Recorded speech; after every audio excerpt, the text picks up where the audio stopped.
Welcome to news line Telugu. 25 ఏళ్ల రాజకీయ ప్రస్థానంలో ఎన్నో ఆటుపాట్లు, ఎన్నో ఒడిదుడుకులు, ఆ తర్వాత విజయాలు ఇవన్నీ చూసినటువంటి బీఆర్ఎస్ పార్టీ ఇప్పుడు రజతోత్సవ కార్యక్రమానికి సిద్ధమవుతోంది. ఇక దానికి సంబంధించిన ఏర్పాట్లలో నాయకులు కూడా బిజీగా ఉన్నారు. అయితే ఆ సభ ప్రకటన వచ్చిన దగ్గర నుంచి ప్రజల్లో ఒక చర్చ. ఇప్పుడు చూసుకుంటే అసలు ఆ సభకు ఎందుకు అంత హైప్ క్రియేట్ చేస్తున్నారు మనం తెలుసుకుందాం. మనతో పాటు సీనియర్ పొలిటికల్ అనలిస్ట్ వి ప్రకాష్ సార్ ఉన్నారు, మాట్లాడదాం. ఎందుకంటే కేసీఆర్ మాట్లాడకపోయినా మాట్లాడినా ఒక ప్రభంజనమే. మరి జరగబోయే సభలో ఆయన వేటి మీద ఎక్కువగా ఫోకస్ పెట్టబోతున్నారు, వేటిని ప్రకటన చేయబోతున్నారు, ఇవన్నీ విషయాలను మనం కులంకషంగా చర్చిద్దాం. సార్ నమస్తే. నమస్కారం అమ్మ. సార్ ఏంటి అసలు ఈ సభ అనగానే కేసీఆర్ సభ అంటేనే ఒక హైప్ క్రియేట్ చేస్తుంటారు. సో లక్షల్లో జనాలు వస్తారు, మీడియా ఛానల్స్ కావచ్చు, ఇవన్నీ కూడా లైవ్ స్ట్రీమ్కి వెళ్ళిపోతాయి. ఎందుకు అంత హైప్ క్రియేట్ అవుతుంది కేసీఆర్ సభ అంటే చాలా రోజుల నుంచి కేసీఆర్ గారు మీడియా ముందుకు రాలేదు. ఒకటి అసెంబ్లీలో కూడా తను కనిపించి జస్ట్ ఏం మాట్లాడకుండా వెళ్ళిపోయారు.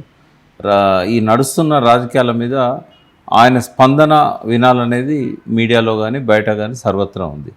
సాధారణంగా టీఆర్ఎస్ పెట్టిన ఏ సభ కూడా విఫలం కాలే ఇప్పటి వరకు. ఆరంభం నుంచి కూడా ఇది May 17, 2001 సింహగర్జన సభ నుంచి ఇటీవల జరిగిన సభల దాకా ఎన్నికల సభలు కూడా ఎలక్షన్స్ టైంలో 96 మీటింగ్స్లలో మాట్లాడాడు. ఏ సభ కూడా ఫెయిల్ కాలేదు. ఆయన అనుకున్న దానికంటే అంచనాకు మించి జనాలు వచ్చారు తప్ప. అయితే ఆయన ప్లానింగే అట్లుంటుంది, కేసీఆర్ గారి ప్లానింగే అట్లుంటుంది. అయితే ఒకటి కేసీఆర్ ఎప్పుడు సంచలనమే ఎందుకు అని అంటే అంత టవరింగ్ పర్సనాలిటీ తెలంగాణలో లేడు. ఇవాళ రేవంత్ రెడ్డికి అనుకోకుండా ముఖ్యమంత్రి అయ్యే అవకాశం వచ్చింది. ముఖ్యమంత్రి అయినంత మాత్రాన కేసీఆర్తో సమానమని అనుకోవాల్సిన అవసరం లేదు. కేసీఆర్కును రేవంత్ రెడ్డికి చాలా గ్యాప్ ఉంటుంది, అవగాహనలో కానీ పరిస్థితులను అర్థం చేసుకోవడంలో, పాలనానుభవంలో ఎక్కడా కూడా మ్యాచ్ కాడు ఆయన. అంటే మనం జనరల్ రాజకీయ నాయకులలో సీఎంనే హైయెస్ట్ పొజిషన్లో ఊహిస్తాం. మరి ఆయనకు సమవుజ్జి కానప్పుడు ఇంకా తెలంగాణకు ఒక తిరుగులేని నాయకుడిగా కేసీఆర్ పట్ల ప్రజల్లో అభిమానం ఉంటుంది. టీఆర్ఎస్ ఎందుకు ఇంత పెద్ద ఎత్తున పెట్టాల్సి వస్తున్నది అంటే రజతోత్సవం అనేది ఒక సందర్భం, 25 ఏళ్ళు అయింది అనేది. కానీ ఒక ప్రత్యేకత ఉంది, ఈ మీటింగ్కి ఒక ప్రత్యేకత ఉన్నది. అంటే ఒకసారి పడిపోయింది టీఆర్ఎస్ గ్రాఫ్. ఎందుకంటే ఎవ్వరూ ఊహించలేదు, భారతదేశంలో కాదు ప్రపంచంలో కూడా టీఆర్ఎస్ గురించి తెలిసిన వాళ్ళు పార్లమెంట్లో 0 వస్తుందని చెప్పి ఎవరూ అనుకోలేదు. అధికారం పోవడం అనేది ఒక ఫాల్ అయితే 0 రావడం ఇంకొక ఫాల్. అంటే టీఆర్ఎస్ పని అయిపోయింది, కేసీఆర్ పని అయిపోయింది, కేసీఆర్ మాటకు పెద్దగా ఎవరు పట్టించుకోవట్లేదు, ప్రజల్లో తిరస్కరించారు, ఇట్లా రకరకాల వ్యాఖ్యానాలు వస్తున్న ఈ పరిస్థితుల్లో ఇందులో ఉన్న ఎమ్మెల్యేలు కూడా ఒక 10-11 మంది జంపు కాంగ్రెస్లోకి.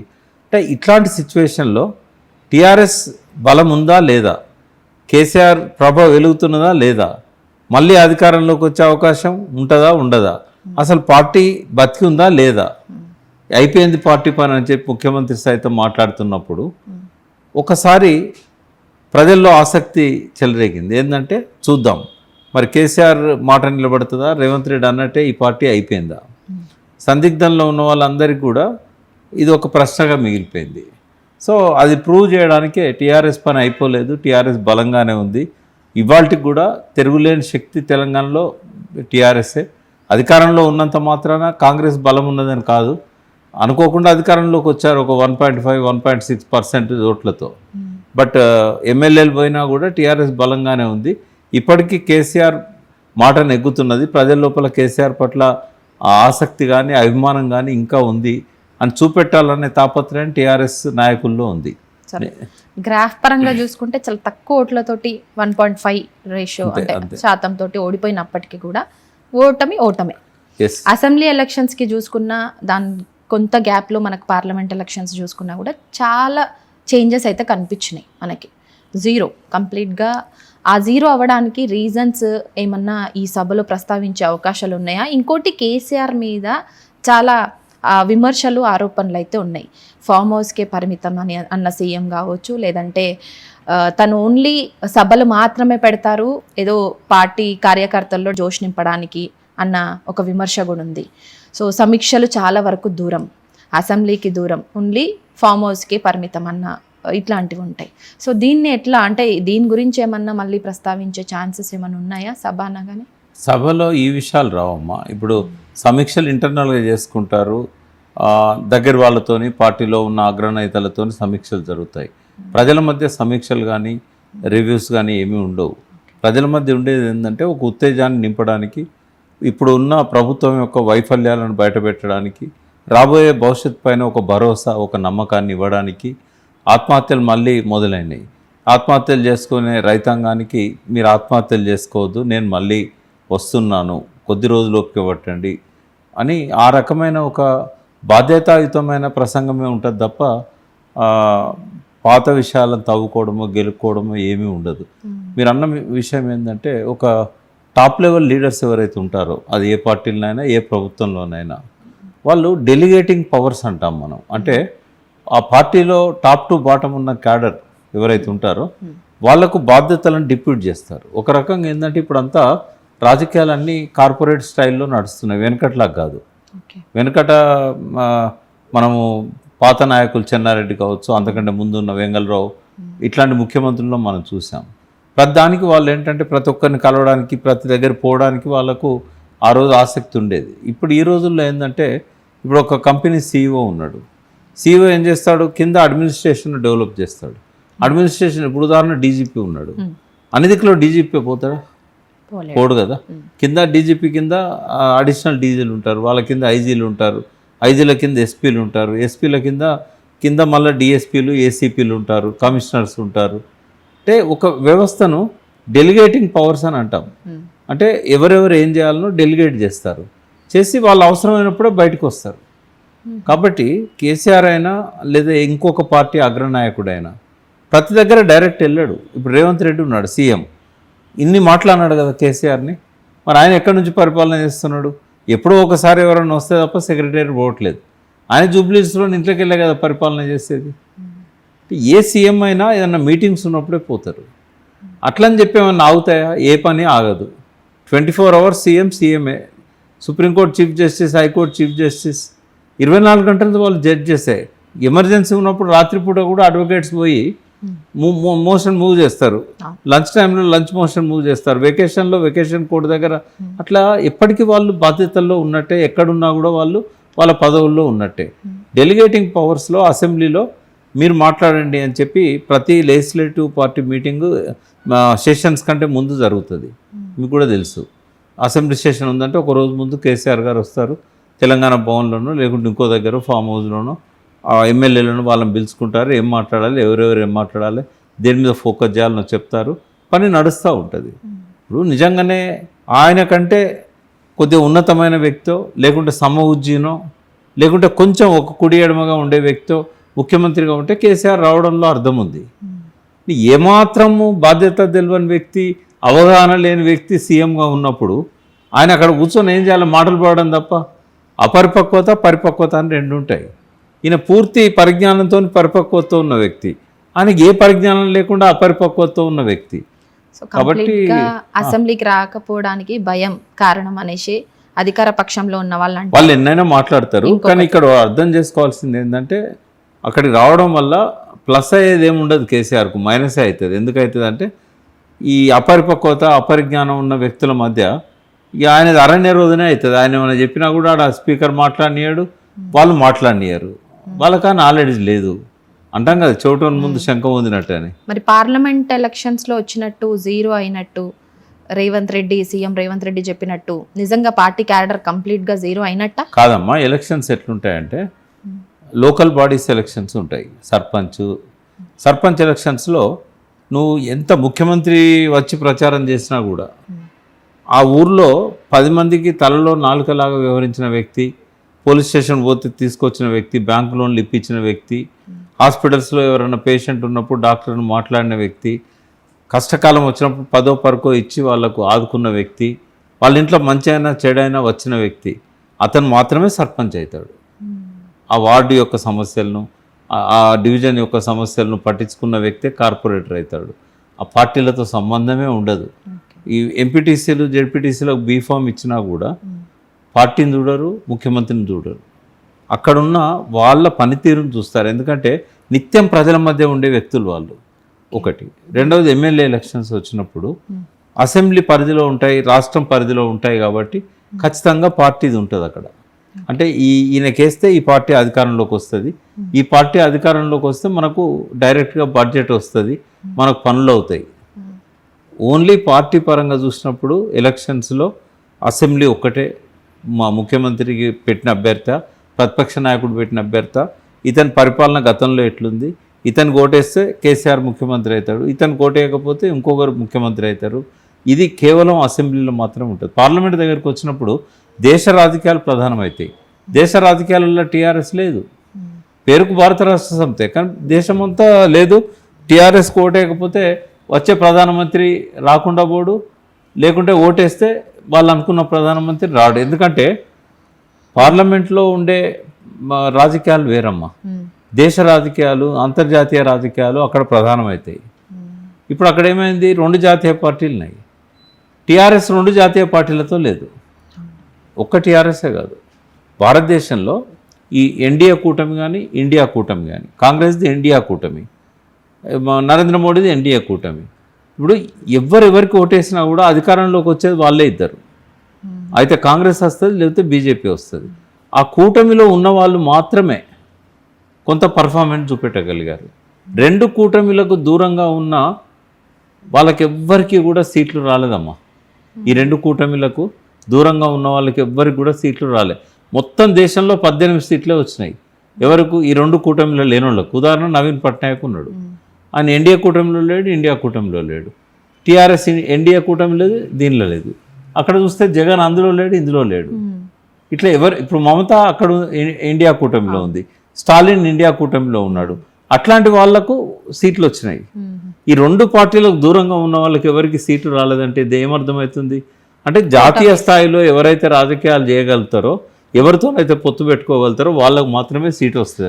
అయితే టీఆర్ఎస్ చేసిన పెద్ద తప్పు ఏంటంటే 2 కూటమిలకు దూరంగా ఉండడం, దానివల్లనే 0 వచ్చింది. అట్లా అంటే బలం లేనట్ట, అది కాదు.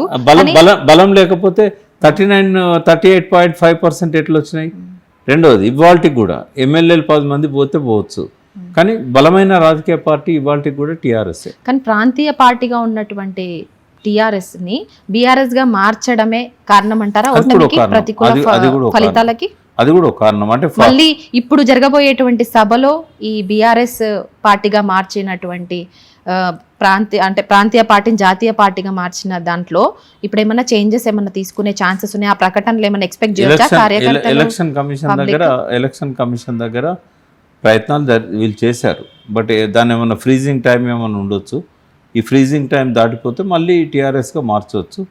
చాలాసార్లు చాలామంది ప్రయత్నం చేసి ఫెయిల్ అయ్యారు. ఎన్టీ రామారావు కూడా భారతదేశం పార్టీ పెడతానని చెప్పేసి ఆయన దేశవ్యాప్తంగా ఆయన కూడా ప్రయత్నం చేశాడు, ఆయన వెనక్కి తగ్గాడు. తర్వాత డిఎంకే కూడా మా జాతీయ పార్టీ కావాలని చెప్పేసి వాళ్ళు ఆంధ్రలో కూడా ఎమ్మెల్యేలను నిలబెట్టారు. చంద్రబాబు నాయుడు కూడా ఆయన ఒక ప్రయత్నం చేశాడు. అంటే ఇట్లా ఎంతమంది భారతదేశ వ్యాప్తంగా పార్టీలు పెట్టాలని ప్రయత్నం చేసినా కూడా వాళ్ళు సక్సెస్ కాలే. ఉదాహరణకు బీఎస్పీ ఉంది, బీఎస్పీ ఇక్కడ కూడా పెద్ద మీటింగ్ పెట్టింది పరేడ్ గ్రౌండ్లో. 94లో కాన్శీరామ్ గారు వచ్చి నేను అటెండ్ అయినా, మొత్తం పరేడ్ గ్రౌండ్ నింపాడు ఆయన. 60-70 సీట్లు ఇస్తానని ఎన్టీ రామారావు ప్రపోజల్ కూడా పెట్టిండు ఆయనకు, బట్ అది కూడా నిలబడలేకపోయింది. తర్వాత మమతా బెనర్జీ నిలబడలేకపోయింది, ఎన్సీపీ శరద్ పవార్ నిలబడలేకపోయాడు.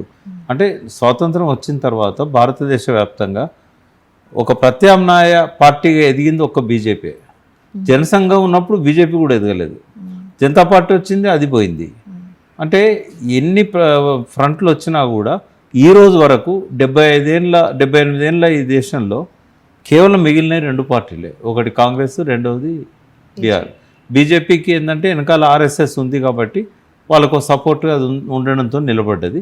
స్వాతంత్రం తెచ్చిన పార్టీగా, గాంధీ మహాత్ముని కనుసన్నల్లో పెరిగిన పార్టీగా, ఒక 125 ఏళ్ళ చరిత్ర, 140 ఏళ్ళ చరిత్ర ఉన్న పార్టీగా కాంగ్రెస్ నిలబడ్డది.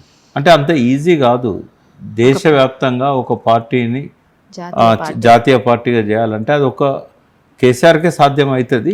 బట్ ఒక ప్రాబ్లం ఏంటంటే కేసీఆర్ గారు ఒక పద్ధతి ప్రకారంగా అన్ని రాష్ట్రాలలో క్యాడర్ను బిల్డ్ చేసుకుంటూ పోయి అనౌన్స్ చేస్తే బాగుండేది. ఒక మహారాష్ట్రలో కొంచెం స్పందన రాగానే అనౌన్స్ చేశాడు, అదే ఆయన చేసిన తప్పు. ఆయన జాతీయ స్థాయిలో ఈయనకున్నంత అవగాహన భారతదేశ పరిస్థితుల మీద ఇంకెవరికి లేదు. అంటే కేసీఆర్ గారి దగ్గర ఒకటి ఉంటుంది, ఆయన ఒక డిసిషన్ తీసుకొనే అందరి ముందు పెడతాడు, ఓకే అందరి సమక్షంలో తీసుకుంటాడు. ఆయన ఒక డిసిషన్ తీసుకుంటాడు. ఎందుకంటే ఆయనలాగా థాట్ ప్రాసెస్ ఉన్న వ్యక్తులు తక్కువ మంది ఉంటారు. ఆయనే 10 మందిలాగా ఆలోచిస్తాడు. నేను ఈ నిర్ణయం తీసుకుంటే వీళ్ళు ఎట్లా ఆలోచిస్తారు, వాళ్ళు ఎట్లా ఆలోచిస్తారు అని చెప్పి మన ఆలోచనలను కూడా ఆయనే ఆలోచిస్తాడు. ఆలోచించి ఒక నిర్ణయం తీసుకొని దాన్ని పరీక్షకు పెడతాడు 10 మంది మధ్య. అయితే కేసీఆర్ దగ్గర వచ్చే మనుషులు ఎట్లుంటారంటే వాళ్ళు మంత్రులు కావచ్చు, ఎమ్మెల్యేలు కావచ్చు, ఎంపీలు కావచ్చు, బ్యూరోక్రాట్స్ కావచ్చు, క్యాడర్ కావచ్చు, బాస్ ఈజ్ ఆల్వేస్ రైట్ అనే వాళ్ళే ఉంటారు. వాళ్ళ లోపల ఏదన్నా ఫీలింగ్ ఉన్నా కూడా చెప్పడానికి వాళ్ళకు ధైర్యం చాలదు.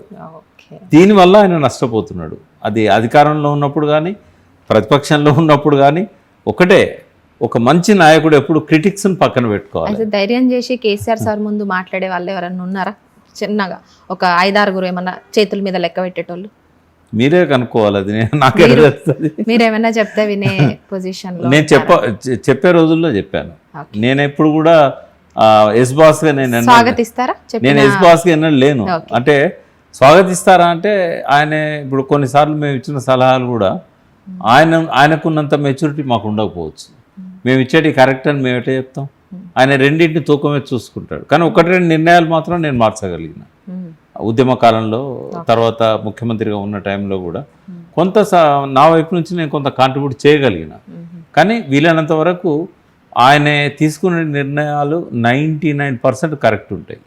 ఉద్యమ కాలంలో కూడా ఆయన ఎత్తుగడలన్నీ కూడా 1-2 తప్ప అన్నీ కూడా సక్సెస్ అయినాయి. బట్ ఎట్లా సార్ మరి ఈ 1.5 రేషియో కూడా ఎందుకు మైనస్ కావడానికి, అంటే అసెంబ్లీ ఎలక్షన్స్ లో ఏంటి ఉండొచ్చు రీజన్స్ ప్రతికూల ఫలితాలకి? ఒకటి కమ్యూనికేషన్ గ్యాప్ అనేది చాలా వచ్చిందమ్మా. అంటే కింద గ్రౌండ్లో ఏం జరుగుతుంది అనేది అధికారంలోకి వచ్చినాక ఎక్కువ ఇంటెలిజెన్స్ వాళ్ళ మీదనే ఆధారపడతారు. ఆ ఇంటెలిజెన్స్ మిస్గైడ్ చేసింది, పోలీస్ ఇంటెలిజెన్స్ ఆయన మిస్గైడ్ చేసింది. అయితే ఓటమి కారణాలను మనం చెప్పుకోవాలనుకుంటే ఫస్ట్ కారణం నరేంద్ర మోడీ గారు. నరేంద్ర మోడీ గారు రాష్ట్ర ఎన్నికలకు ఆయన ఎట్లా కారణమవుతాడని మీకు అనుమానం రావచ్చు. రాజకీయాలలో ఎట్లుంటుందంటే తన బలంతో గెలవడం కంటే అవతలి వాళ్ళ బలహీనతలతో గెలిచేదే ఎక్కువగా ఉంటుంది. ఇప్పుడు మారిపోయింది కాలం. లాస్ట్ 40 years ఎలక్షన్స్ ఏది చూసినా కూడా తన బలంతో గెలవడం కంటే ఇతరులను బలహీనపరిచి గెలవడం అనేది ప్రధానంగా కనబడుతుంది. అయితే యాంటీ ఇన్కంబెన్సీని డివైడ్ చేయడానికి చూస్తారు. మళ్ళీ అధికారంలోకి రావాలంటే యాంటీ ఇన్కంబెన్సీని డివైడ్ చేయాలి. అందుకే ఏం చేస్తారంటే ముఖ్యమంత్రిగా ఉన్నవాళ్ళు వీలైనంత వరకు ప్రతిపక్షంలో ఒక 2-3 శక్తులు ఉండాలని కోరుకుంటారు. కేసీఆర్ గారు చేసిన మిస్టేక్ ఏంటంటే ప్రతిపక్షాన్ని బలహీనం చేశాడు. బలహీనం చేయడం అనేది ఒక ప్రధానమైన నష్టం సంభవించింది. మొన్నటి ఎలక్షన్స్లో ఏమైందంటే బీజేపీ అధికారంలోకి రావాలనుకొని ఒక 3 years నుంచి బాగా కష్టపడ్డారు. వాళ్ళు సర్వేలు చేయడము, ఆఫీసులు పెట్టడము, ఇవన్నీ చేశారు. అయితే వాళ్ళకు వచ్చిన ఫీడ్బ్యాక్ ఏంటంటే ఒక 3 నెలల ముందు 35 seats మాత్రమే మనం పోటీ ఇవ్వగలుగుతున్నాం అనేది వచ్చింది. మోడీ గారికి ఏంటంటే ఎట్టి పరిస్థితుల్లో కేసీఆర్ 3వసారి రాకూడదు. అందుకని ఏం చేశాడంటే మనం ఎట్లా 35 seatలలో పోటీ చేస్తే ఆయనే అవుతాడు ముఖ్యమంత్రి. ఎందుకంటే కాంగ్రెస్కు బీజేపీకి మధ్య అపోజిషన్ ఓట్లు చీలుతాయి. 35 seats రాలన్నట్టు 35 seatలలో ఓట్లు చీలితే కేసీఆర్ గెలుస్తాడు. కాబట్టి కేసీఆర్ని రాకుండా ఉండాలంటే ఏం చేయాలి? బీజేపీ తనకు తనే ఎన్నుకో తగ్గింది. అట్లా తగ్గడానికి రేవంత్ రెడ్డితోనో సోనియా గాంధీతోనో అండర్స్టాండింగ్ లేదు. కేసీఆర్ను చూడకూడదు ముఖ్యమంత్రిగా. ఎందుకంటే ఈయన దేశమంతా గెలుపుతున్నాడు, అన్ని రాష్ట్రాలకు వస్తున్నాడు, మహారాష్ట్రలో ఇబ్బంది పెడుతున్నాడు, రేపు జాతీయ పార్టీగా వచ్చే అవకాశాలు ఉంటున్నాయి. వీళ్ళిద్దరు మాత్రం పరమశత్రువులు అయినా కూడా కాంగ్రెస్ బీజేపీకి ఒక్క విషయంలో అండర్స్టాండింగ్ ఉంటుంది. వాళ్ళకు ప్రాంతీయ పార్టీలను చంపాలి. ఏ రాష్ట్రంలో అయినా ప్రాంతీయ పార్టీలను చంపాలి.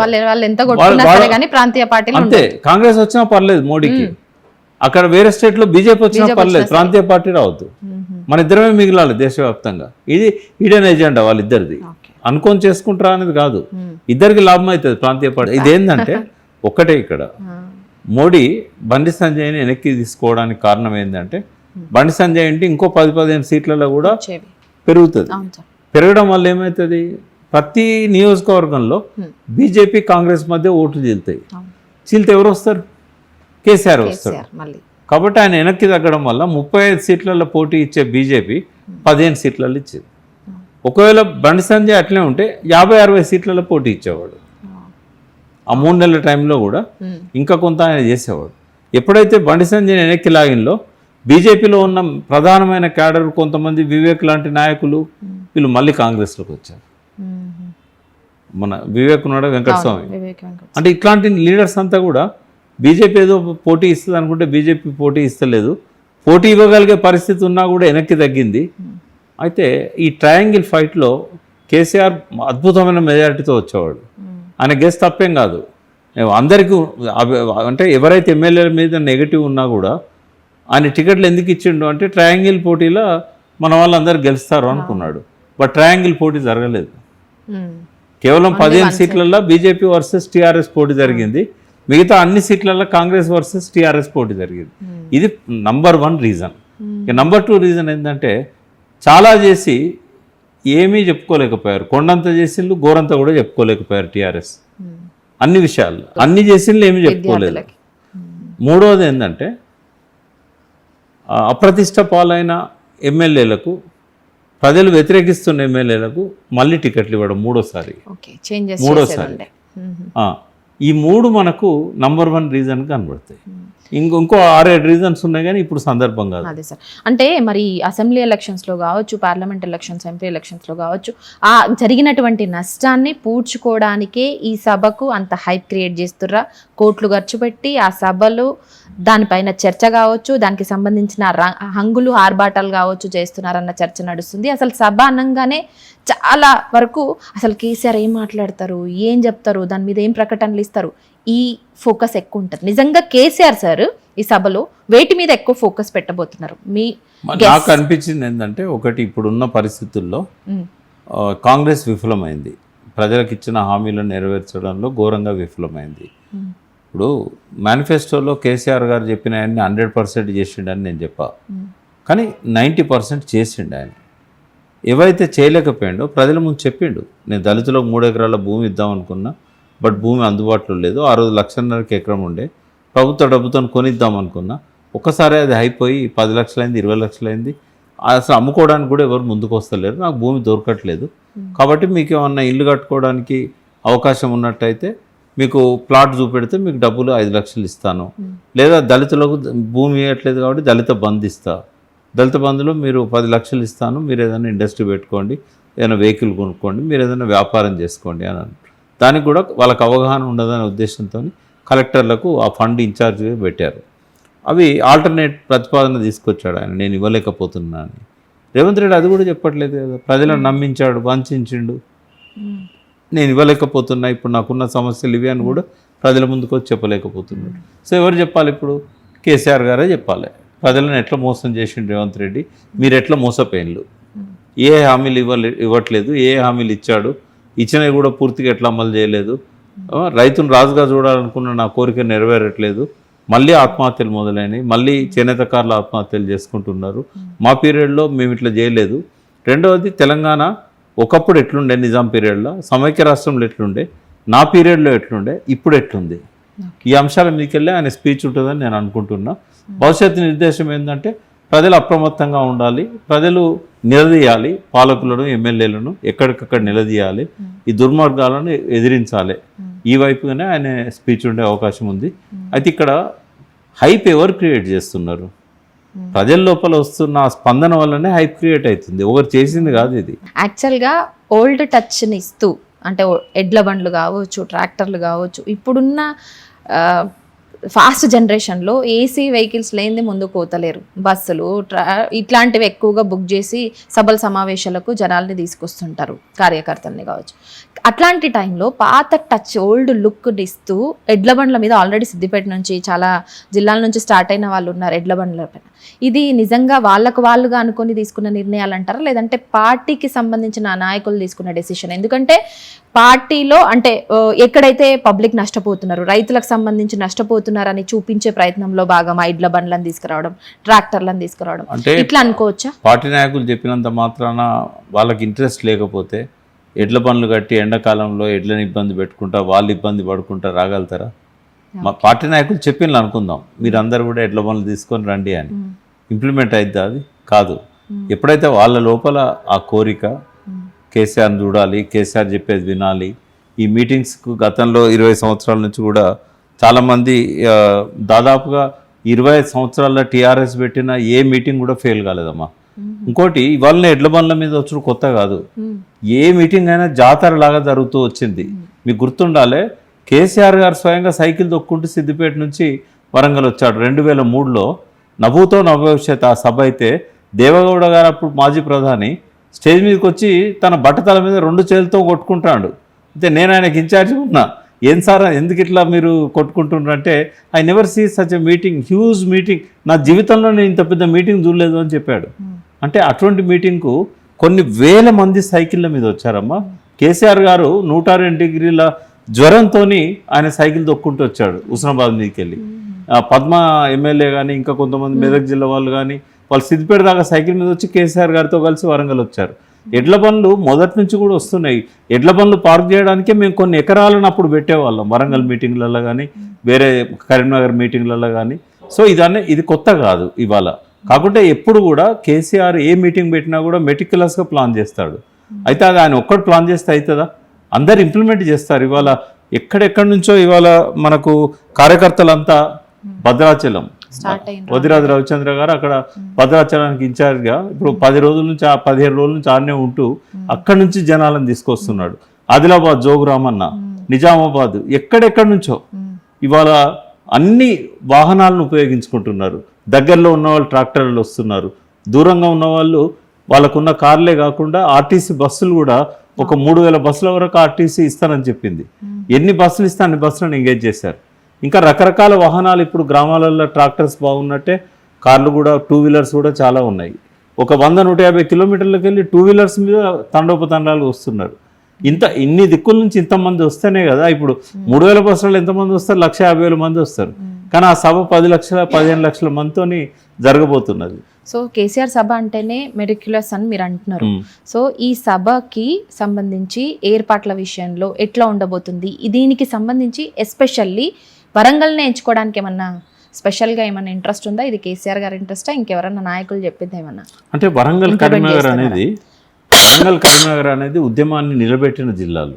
సరే ఇవాళ రైతులను రేవంత్ రెడ్డి తప్పుదోవ పట్టడం వల్ల అక్కడ ఎమ్మెల్యేలు ఓడిపోవచ్చు. కానీ ప్రజల హృదయాల్లో కేసీఆర్ కానీ టీఆర్ఎస్ కానీ మొదటి నుంచి కూడా కేసీఆర్ను నిలబెట్టిన జిల్లాలు ఇవి. మెదక్లో కేసీఆర్ ని పడగొట్టిన జిల్లాలు కూడా ఆ సరౌండింగ్స్ మొత్తం తెలంగాణ అక్కడనే ఫోకస్ అక్కడ సభ పెట్టిరు అనుకోవచ్చు. అట్లాంటి ఆరోపణలు విమర్శలు లేదు. ప్రజల్ని తప్పుదోవ పట్టడంలో, గ్రామీణ ప్రాంత ప్రజల్ని తప్పుదోవ పట్టడంలో కాంగ్రెస్ సక్సెస్ అయింది. ఎందుకంటే ప్రజలకు ఆశలు ఎక్కువ ఉంటాయి. కేసీఆర్ 10,000 ఇస్తున్నాడు, ఈయన రైతు బంధు 15,000 ఇస్తున్నాడు ఎకరానికి, పెన్షన్స్ 2,000 ఇస్తున్నాడు కేసీఆర్, ఇప్పుడు 4,000 ఇస్తున్నాడు రేవంత్ రెడ్డి అని ఏది పడితే అది మాట్లాడండి కదా. చంద్రమండలం మీద మీకు ఇల్లు కట్టి అన్నట్టుగా చెప్పిండు ఆయన. అయితే మామూలు రైతులు అమాయకులు నమ్మిన్లు, మంచిదే కదా, ఇంకో 5,000 ఎక్కువ వస్తాయి కదా మనకు, కానీ ఉన్నదే పోతుంది, ఉన్న అసలుకే మోసం వస్తుంది అనే విషయాన్ని వాళ్ళు గుర్తించలేకపోయిన్లు. అయితే ప్రజల మీద ఎప్పుడు కోపం ఉండకూడదు నేతలకి. అయితే ఇదివరకు వరంగల్లో ఏ మీటింగ్ పెట్టినా కూడా, అంటే పెద్ద మీటింగ్స్ అనేటివి వరంగల్నే జరిగినాయి చాలా వరకు. సెంటిమెంట్ అని కాదు, అక్కడ పబ్లిక్ లో స్పందన ఉంటుంది. అది మొదటి నుంచి పోరుగడ్డ వరంగల్ అనేది. టీఆర్ఎస్ నిలబెట్టిన జిల్లా వరంగల్ అండ్ కరీంనగర్, మెదక్. అందుకని అక్కడ ఎంచుకున్నారు అంతే. వేరే దానికి ప్రత్యేక కారణాలు అంటూ ఏముండవు. సో ఇప్పుడు ఈ పార్టీకి సంబంధించి చాలా వరకు విమర్శలు వచ్చినాయి. పార్టీ అధికారంలో ఉన్నప్పుడు కుటుంబ పార్టీగానే దిగింది. సో కుటుంబ పార్టీ వాళ్ళకి వాళ్ళే ఉద్యోగాలు ఇచ్చుకున్నారు తప్ప నిరుద్యోగులను, విద్యార్థులను, ఇటు ఉద్యోగులను ఎవరిని పట్టించుకోలే అన్న ఆరోపణలు చాలా బలంగా ఉండే సార్. సో ఇప్పుడు కూడా అదే అంశాన్ని ఏమన్నా తెర మీదకి తెచ్చే అవకాశాలు ఉన్నాయా? ఎందుకంటే 25 years సిల్వర్ జూబ్లీ కంప్లీట్ చేసుకుంటున్నటువంటి తరుణంలో పార్టీ అధ్యక్షత పదవి నుంచి ఇంకా మిగతా పదవులన్నీ కూడా, వర్కింగ్ ప్రెసిడెంట్ కావచ్చు, ఇట్లాంటివన్నీ కూడా, ఎందుకంటే బీసీ నినాదం చాలా ఉవ్వెత్తున ఎగిసిపడుతున్నటువంటి ఈ టైంలో సో పార్టీలో ఉన్నటువంటి నాయకులు, క్యాడర్స్ ఇవన్నీ మార్చేటువంటి అవకాశాలు ఏమైనా ఉన్నాయంటారా ఈ సభాముఖంగా? అన్నిటికంటే పెద్ద కుటుంబ పార్టీ కాంగ్రెస్. దేశాన్ని అంతా కంట్రోల్ చేస్తున్నది సోనియా గాంధీ, ఆమె కొడుకు రాహుల్ గాంధీ, ఆమె బిడ్డ ప్రియాంక గాంధీ, వాళ్ళ కనుసన్నల్లో ఉండే నాయకులు. రెండవది వాళ్ళ దేశాన్ని పరిపాలిస్తున్న అతిపెద్ద కుటుంబ పార్టీ బీజేపీ. వాళ్ళ మోడీకి పిల్లలు లేకపోవచ్చు. మరి మోడీ నడిపిస్తున్నది ఎవరు? ఇవాళ భారతదేశాన్ని పరిపాలిస్తున్నది మోడీ కాదు. మోడీ వాళ్ళ చేతిలో ఒక కీలు బొమ్మ. సంఘ్ పరివార్ అంటే ఏంది? కుటుంబం కదా. సంఘ్ అనేది అతిపెద్ద కుటుంబం కదా. ఇవన్నీ చూడకూడదమ్మా. ఇప్పుడు ఒక వ్యక్తి ముఖ్యమంత్రిగా ఉన్నప్పుడు తప్పకుండా ఆ వ్యక్తికి సంబంధించిన ఆరోపణలు ఈ రకంగానే వస్తాయి. ఇప్పుడు మంత్రులు ఉండరా, క్యాబినెట్ డిసిషన్ తీసుకుంటారు. క్యాబినెట్లో కేటీఆర్ ఒక్కడు సపోర్ట్ చేసినంత మాత్రాన మిగతా ఎమ్మెల్యేలంతా ఒక తప్పుడు నిర్ణయాన్ని సమర్థిస్తారా? కాదు కదా. అట్లా చర్చ జరుగుతుంది కదా. చాలాసార్లు క్యాబినెట్ మీటింగ్లో కేసీఆర్ గారు చెప్పిన ప్రతిపాదనలు వెనక్కిపోయినాయి. వెంటనే అందరూ తలలు ఊపరు కదా. ప్రజాస్వామ్యం ఉంటుంది కొంత. కేసీఆర్ లోపల కూడా ఆ గుణం ఉంది. అడుగుతాడు, ఒపీనియన్ అడుగుతాడు, చెప్పింది వింటాడు. ఒకవేళ తాను అనుకున్న నిర్ణయం కరెక్ట్ కానప్పుడు ఆయన సరిదిద్దుకుంటాడు. వెంటనే ఒప్పుకోకపోవచ్చు, కానీ దాన్ని పోస్ట్పోన్ చేస్తాడు. తర్వాత దాని మీద మాట్లాడాడు, ఇక సైలెంట్ అయిపోతుంది అది. అంటే ఇంకోటి ఏంటంటే ఎప్పుడు కూడా ప్రాంతీయ పార్టీలల్లో అవి ఏదైనా ఖర్చు అయినా ఇంకోటైనా బాధ్యతలైనా కుటుంబం నుంచే ఉంటాయి ఎక్కువ. చంద్రబాబు నాయుడు ఉన్నాడు, ఎన్టీ రామారావు ఉన్నప్పటి నుంచి కూడా ఏ అవసరం ఉన్నా వాళ్ళే కదా నానా ఇబ్బందులు పడి మామ అల్లుండే ఎక్కువగా పార్టీకి ఫండ్ మొబిలైజ్ చేసినా ఇంకోటి చేసినా కష్టాలు సుఖాలన్నీ వాళ్ళే భరించేది కదా. అంటే సహజంగా మనం ఇవాళ జరుగుతున్న దాన్ని పరిగణలోకి తీసుకోవాలి. ఒక కేసీఆర్నే కుటుంబ పార్టీ అని బ్లేమ్ చేయాల్సిన అవసరం లేదు. కుటుంబ పార్టీ ఏమన్నా తప్పు చేసిందా, ఏమన్నా నష్టం చేసిందా తెలంగాణకు? ఇవాళ వాళ్ళంతా ఒక్కొక్కరు నిజంగా నన్ను చాలామంది అడుగుతుంటారు అమెరికా అటు ఇటు పోయినప్పుడు, అరే ఏం సార్ ఆ కుటుంబంలో అంత శక్తి ఎట్లా వచ్చింది వాళ్ళకు? ఒక కేటీఆర్ను ఐటీ మినిస్టర్ మా రాష్ట్రంలో ఎందుకు లేడు అని చెప్పి చాలా రాష్ట్రాలు కేటీఆర్ విషయంలో మాట్లాడుతూ ఉంటాయి. అట్లాగే కవిత అనర్గళంగా పార్లమెంట్లో మాట్లాడి ఉత్తమ పార్లమెంటేరియన్గా ఆమె గెలిచినాడు, ఆమె అవార్డు వచ్చినాడు. అరే ఏంది ఇలా తండ్రికి బిడ్డకు హరీష్ రావుకు ఇంత శక్తి ఎక్కడి నుంచి వచ్చింది, ఇంత వాక్చాతుర్యం ఎక్కడి నుంచి వచ్చింది?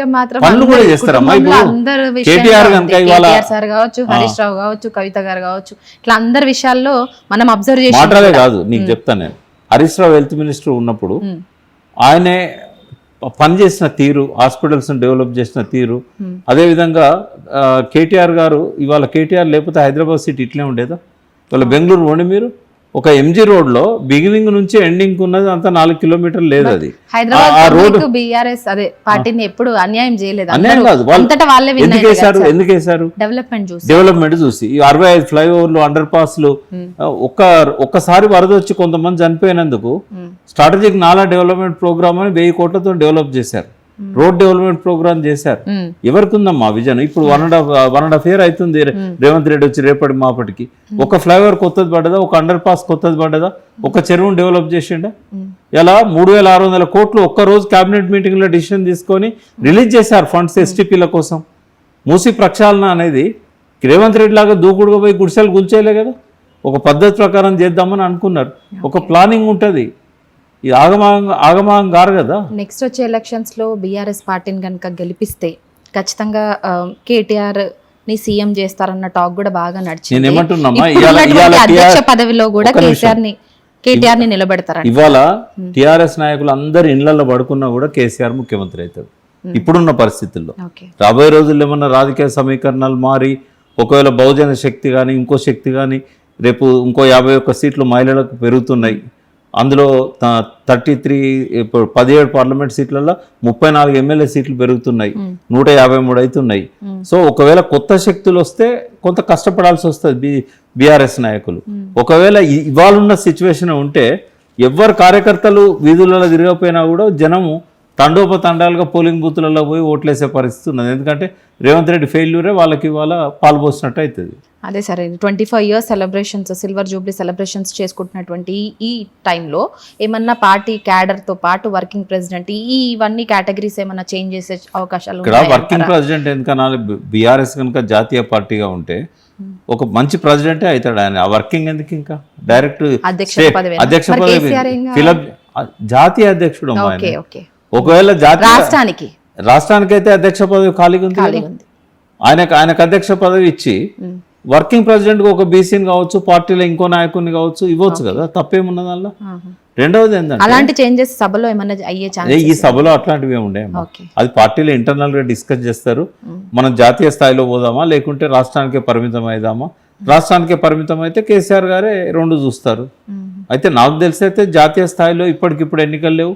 పోయే ఆలోచన కూడా వాళ్ళకి లేదు. ఒకవేళ టెక్నికల్గా తెలంగాణ రాష్ట్ర సమితిగా మార్చుకోవడానికి కనుక ఎన్నికల కమిషన్ పర్మిషన్ ఇస్తే ఆ నిర్ణయం కూడా జరుగుతుంది. కాకపోతే ఇవాళ బహిరంగ సభలో ఆ మాట్లాడిన 45 నిమిషాలు ఇంతకుముందు నేను చెప్పిన అంశాల మీదనే రేవంత్ రెడ్డి ఫెయిల్యూర్స్ గురించి కానీ, గతంలో తెలంగాణ ఎట్లుండే, కేసీఆర్ గారి పాలనలో ఎట్లుండే, ఆ విషయాల మీద ఎక్కువ ఫోకస్ ఉంటుంది. సో సభకి ఉద్యమకారులను కావచ్చు, అప్పుడు ఆయనతో పాటు ఉన్నటువంటి ఉద్యమ టైంలో ఉన్నటువంటి వ్యక్తులకు కావచ్చు, ఎవరెవరికి ఇన్విటేషన్ తెలియదమ్మా నాకు. వాళ్ళు అందాజు ఉంది మీ అంటే దగ్గర? నాకైతే అట్లాగే మీ వరకు వచ్చినటువంటి ఇన్విటేషన్ కావచ్చు, మీరు సభకు ఇప్పటివరకు అయితే మాకు ఇన్విటేషన్ రాలేదు. వస్తే పోతాం తప్పకుండా, కానీ ఇప్పటివరకు అయితే ఇన్విటేషన్ రాలేదు. ఒకవేళ పిలిచినా పిలవపోయినా మా మనసు అక్కడే ఉంటుంది. ఇంట్లో ఉన్నా లేదా వేరే టీవీ స్టూడియోలో కూర్చున్నా ఆడ ఏం జరుగుతుంది, కేసీఆర్ ఏం మాట్లాడుతున్నాడు అని వింటాం.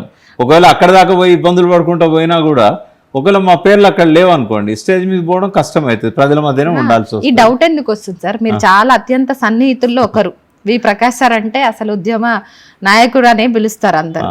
సో అట్లాంటి మీకు ఈ డౌట్ ఎందుకు వచ్చింది? మీకు ఇన్విటేషన్ రాదను, ఈ డౌట్ ఎందుకు వచ్చింది? గ్యాప్ ఎందుకు? పార్టీ ఫ్రేమ్ లో మీరు వెళ్తే కూడా డైరెక్ట్ అపాయింట్మెంట్ ఉంటుంది. నన్ను ఎవరు ఆపకపోవచ్చు, బట్ నేను లిబర్టీ ఎందుకు తీసుకోవాలి? ఇప్పుడు నేను పార్టీ ఫ్రేమ్ లో లేను. పార్టీ ఫ్రేమ్ లో ఉంటే నేను స్టేజ్ మీదే ఉంటా కదా. పార్టీ ఫ్రేమ్ లో లేను కాబట్టి వాళ్ళు ఒకవేళ గెస్ట్ కి ఇన్వైట్ చేస్తే పోవచ్చు, లేదు అనుకుంటే నాకేం ఇబ్బంది లేదు, ఐఎమ్ కంఫర్టబుల్. నేను వాళ్ళు పిలవలేరని నేనేమి మనసులో పెట్టుకోను. ఒక కొటేషన్ ఉంది, a person will become a successful person when he overcome anxiety, worry and fear. నాకు ఆ యాంగ్జైటీ లేదు, నాకు ఆ వర్రీ లేదు, నాకు ఆ ఫియర్ లేదు. సో సభ అంటే సక్సెస్ కావాలని కోరుకుంటున్న మనుషుల్లో మీరు ఒకరు. బట్ సభ ఎట్లుండబోతుందన్న క్యూరియాసిటీలో భాగంగా మీరేం చెప్పదలుచుకున్నారు రాష్ట్ర ప్రజలకి? నేను ఏమంటున్నామ్మా, ఇప్పుడు మనము దాదాపు స్వతంత్రం వచ్చి 70 ఏళ్ళు దాటింది. బూరూరు రామకృష్ణారావు దగ్గర నుంచి కేసీఆర్ పాలన దాకా చూసాం. నేను ఒకటి క్లీన్ చిట్ ఏమి దలుచుకున్నా అంటే, కేసీఆర్ లాంటి ముఖ్యమంత్రి అంటే ఒక అడ్మినిస్ట్రేటర్, ఆయన అదివరకు ఏమన్నారు ఉద్యమ కాలంలో, కేసీఆర్ ముఖ్యమంత్రి అయితే తీగల మీద, కరెంట్ తీగల మీద బట్టలు వేసుకోవాలి, ఆయన మధ్యాహ్నం దాకా తాగుతాడు, పంటాడు అని ఇష్టం వచ్చినట్టుగా కారుకూతలు కూశారు. అన్ని ఫెయిల్ అయినాయి కదా. కేసీఆర్ లాంటి గుడ్ అడ్మినిస్ట్రేటర్, గుడ్ ముఖ్యమంత్రి భారతదేశంలోనే ఈ సమకాలీన సమాజంలో లేడు అనేది రుజువైంది. నేను ఒకటి ఇంకా చెప్పగలుగుతా, ప్రపంచంలోనే 9.5 సంవత్సరాల్లో 62,000 కోట్ల ఆదాయం ఉన్నదాన్ని 2 లక్షల కోట్లకు తీసుకుపోయిన ప్రధానమంత్రులు లేరు, ముఖ్యమంత్రులు లేరు ఏ దేశంలో కూడా. అంటే ఒకసారి చూడండి, 57 ఏళ్ళ సమైక్య రాష్ట్రంలో ఎన్నడూ కూడా మనది బడ్జెట్ ఎక్కడి దాకా పోయింది అంటే, మన రాబడులు 62,000 కోట్ల దాకా పోయినాయి. తెలంగాణ రాష్ట్రం ఏర్పడ్డ నాడు మన ఆదాయం 62,000 కోట్లు. ఇవాళ మన ఆదాయం ఎంత? 2 లక్షల కోట్లు దాటింది రెవెన్యూస్. మొన్ననే రేవంత్ రెడ్డి 3 లక్షల కోట్ల బడ్జెట్ పెట్టిండు. ఇంత ఆర్థిక ప్రగతి ఏ దేశంలోనైనా ఉందా? ప్రపంచ బ్యాంకే చెప్పింది, భారతదేశంలో రిజర్వ్ బ్యాంక్ చెప్పింది, ట్రెమండస్ గ్రోత్ అనేది ఎకనామికల్గా తెలంగాణలోనే ఉంది అని. తర్వాత ఎక్కడనో అట్టడుగున ఉన్న రాష్ట్రాన్ని అన్ని పారామీటర్లల్లో టాప్ 5లోకి తీసుకొచ్చాడు. మీరు ఏ ప్రమాణాలన్నా చూడండి, టాప్ 5లో తెలంగాణ ఉంది. మరి ఇంతకంటే గొప్ప చీఫ్ మినిస్టర్ ఎవరు ఉంటారమ్మా?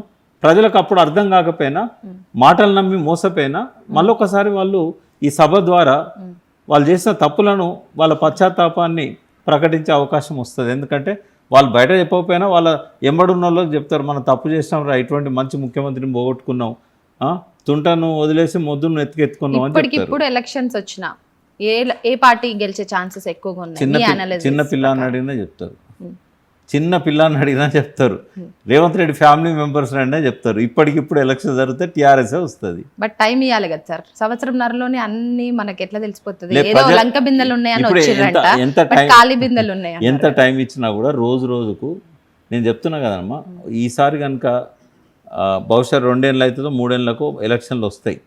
ఎప్పుడన్నా రాని ఎలక్షన్లు 20 ఏళ్ళ దాకా టీఆర్ఎస్ దించేటోళ్ళు ఉండరు. ఎందుకంటే ఒక్కసారి మోసపోయినాం అనే ప్రజల్లో భావన వచ్చిన తర్వాత ఈ జనరేషన్ అన్నంత వరకు మళ్ళీ వాళ్ళు ఇంకో పార్టీని తెచ్చి ప్రయోగాలు చేస్తారని నేను అనుకోవట్లేదు. సో ఇప్పుడు జరగబోయే సభకు కూడా ఏమేమి సాధిస్తాయి అనుకుంటారు సక్సెస్ అవడానికి? రేవంత్ రెడ్డి ఫెయిల్యూర్సే, ఇంకా అంతకంటే వేరే ఏం అక్కర్లేదు. ఒకటే మాట, రేవంత్ రెడ్డి ఎన్ని ఆశలు పెట్టిండు. ఇప్పుడు మోసపోయినా పర్వాలేదు, నమ్మక ద్రోహం చేసినా క్షమించారమ్మా. రేవంత్ రెడ్డి మీద నమ్మక ద్రోహం చేసిండు అనే కోపం ఉన్నది. ఇప్పుడు అపరిపక్వత వల్ల ఆయనకు ఇదివరకు మంత్రిగా కూడా లేడు, పోనీలే అని వదిలేసే పరిస్థితి కూడా లేదు ఇవాళ.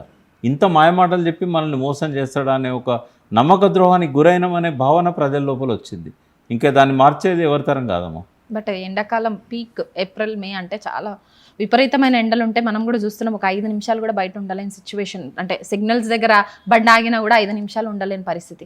ఇట్లాంటి టైంలో ఆ సభ పీక్ ఎండ టైంలో సో ఇదంతా ఎట్లుంటది అనుకుంటారు? ఇలా కొత్త కాదు కదమ్మా. ఇప్పుడు ఏప్రిల్ 27 టీఆర్ఎస్ ఆవిర్భావ దినం. 20 సంవత్సరాల్లో ఎన్ని సభలు పెట్టి ఉంటాము ఏప్రిల్ 27న? మరి ఎప్పుడు ఎండాకాలం ఉన్నాయి కదా సభలన్నీ వచ్చినాయి. కానీ ఎండాకాలం మీరు చూడండి, 3-4 వరకు గ్రౌండ్ నిండిపోతుంది. ఎండ 6 దాకా ఉంటుంది. బట్ కేసీఆర్ గారు 6కి వస్తాడు. బట్ జనము 2-3 గంటలు ఎండలో కూర్చుంటారు.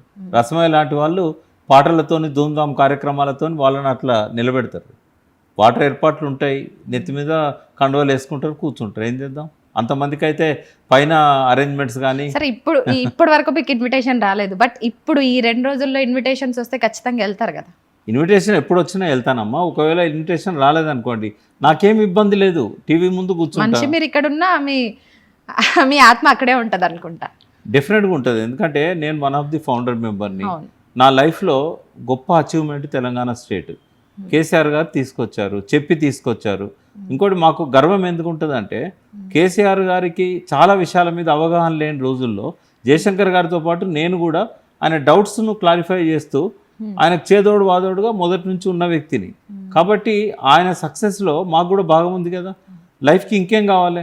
చాలామంది తమ జీవితకాలంలో జీవితం అంతా త్యాగం చేసి సాధించలేని ఒక లక్ష్యాన్ని, ఇప్పుడు నేను ఎంగు ఉన్నప్పుడు విప్లవం సాధించాలని చెప్పి అడవుల పొట్టి తిరిగినాము, నక్సలైట్ పార్టీలతో తిరిగినాం. ఆ విప్లవం రాదని తెలిసిన తర్వాత చాలా డిసప్పాయింట్ అయినాం. కానీ వాళ్ళు ఇచ్చిన చైతన్యము ఈ తెలంగాణ ఉద్యమానికి ఉపయోగపడ్డది. అదే పునాది మాకు. ఇవాళ తెలంగాణ రాష్ట్రం ఏర్పడడంలో కొన్ని 100 మంది విప్లవకారులు వాళ్ళు ఆ పార్టీ పందాన్ని వదిలిపెట్టి ఇందులోకి వచ్చి మాతో పాటు పనిచేశారు. వాళ్ళందరికీ కూడా ఏంటంటే, ఒక లక్ష్యాన్ని సాధించలేమనే డిసప్పాయింట్మెంట్ నుంచి మన జీవిత సాఫల్యము తెలంగాణ తెచ్చి సాధించగలిగినాం. నేను అనుకునేటోని పోయిన పాలిటీషియన్స్ అంతా ఈరోజు ప్రజలకు క్షమాపణలు చెప్పాలి ఆంధ్రప్రదేశ్లో కలిపినందుకు తెలంగాణ అని. ఇప్పుడు మనం తెలంగాణ తెచ్చినందుకు గర్వంగా ఉంటాం. మన పిల్లలు తలెత్తుకొని మా పూర్వీకులంతా, మా తాతలు, తండ్రులు, మా నాన్నలు తెలంగాణ తీసుకురాగలిగిన, అందుకే మాకు ఇంత మంచి భవిష్యత్తు వచ్చిందని తల ఎత్తుకొని తిరగలుగుతారు. అంతకంటే అచీవ్మెంట్ ఇంకేముంటుంది? కేసీఆర్ ఎన్నన్నా చేయనియండి, తెలంగాణ తెచ్చిండు అనే దానికంటే ఏ ఖ్యాతి గొప్పది కదా ఆయనకి. ఆయన లైఫ్ ఎప్పుడో సాఫల్యమైంది, కానీ తెచ్చిన తెలంగాణని ఇంకా గొప్పగా చూడాలని ఆయన ఆలోచిస్తున్నాడు. అంతే. కాపాడుకోవాలి అన్న తపన. Thank you so much sir. So మొత్తానికైతే బీఆర్ఎస్ రజతోత్సవ సభకు ఏ విధంగానైతే హైప్ క్రియేట్ అవుతుందో అదే విధంగా సక్సెస్ఫుల్గా ఆ సభ ఉంటుందన్న ధీమానైతే ప్రకాష్ సార్ చెప్తున్నారు. ఎందుకంటే ఈ సంవత్సరాల కాలంలో కాంగ్రెస్ పార్టీ ఏ విధంగానైతే పబ్లిక్కి నమ్మించి నమ్మక ద్రోహం చేసిందో దాన్ని తెలంగాణ రాష్ట్ర ప్రజలు అసలు సహించేదే లేదు అన్న విధంగా పబ్లిక్లో దిశానిర్దేశం చేసే విధంగా ఈ సభ ఉంటుంది అన్న మాట మాత్రం చెప్తున్నారు. నిజంగా ఈ సభ విషయంలో పబ్లిక్లో ఒక జోష్ నింపేందుకు మాత్రం కేసీఆర్ వస్తున్నారు అన్న ఒక సంచలన కమెంట్ని కూడా చేసిండ్రు. ఇది సభకు సంబంధించిన నిజంగా ఆయన చాలా దగ్గరగా ఉండి కేసీఆర్ తోటి చూసిన ఆయన అనుభవాలను కావచ్చు, ఆయన ముందస్తు చర్యలు ఏ విధంగా ఉంటాయన్న ఆలోచన విధానాన్ని కావచ్చు ప్రకాష్ సార్ చెప్తున్నటువంటి మాటల్లో తెలుస్తుంది. ఇది ప్రకాష్ సార్ తోటి స్పెషల్ ఇంటర్వ్యూ. మళ్ళీ ఇంకో గెస్ట్ తోటి కలుద్దాం. Thank you.